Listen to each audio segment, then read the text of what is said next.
મારો ચેતન કુમાર દિલીપભાઈ, હું ગોરીશકા 9 સીટ ઉપર કોંગ્રેસની ઉમેદવારી કરી હતી અને છેલ્લા કેટલાય વર્ષોથી કોંગ્રેસનો જૂનો કાર્યકર હતો, છતાં અમારા અહીંયા ગોરીશકા સીટ ઉપર ચોટિયાથી આયાથી ભાડુથી ઉમેદવાર અહીંયા કોંગ્રેસે મૂક્યો છે અને અહીંયા અમારા ઠાકોર સમાજ જે બહોળું પ્રમાણમાં છે, બીજા ઇતર સમાજ પણ બહોળું પ્રમાણમાં છે, છતાં પણ એક અન્યાય કરવામાં આવ્યો છે અને છેલ્લી ઘડીએ અને અમારો સ્થાનિક ઉમેદવાર જે હું પોતે હતો એ કાપવામાં આવ્યો અને મોટો અન્યાય કર્યો છે અને જો આને સત્વરે પગલાં જો કોંગ્રેસ પાર્ટી નહીં લે તો એમને પરિણામ બહુ ખોટું માઠું ભોગવવું પડશે અને બહારનો ઉમેદવાર જે અમારા અહીંનો ગામનો સ્થાનિક ઉમેદવાર જોઈએ એવી બધા લોકોની માંગ છે,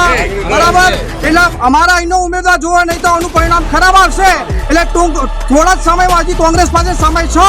તો કોંગ્રેસનો ઉમેદવાર અમારો જે સ્થાનિક હું પોતે છું તો અત્યારે એમના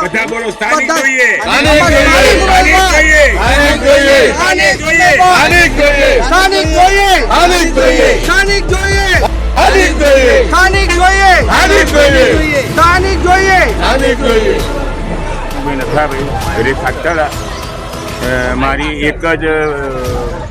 વિનંતી છે કે કોંગ્રેસ તો સ્થાનિક કાર્યકર ન મૂકી બહારનો કાર્યકર મૂક્યો છે કે અમને હળહળતો અન્યાય થયો છે. અને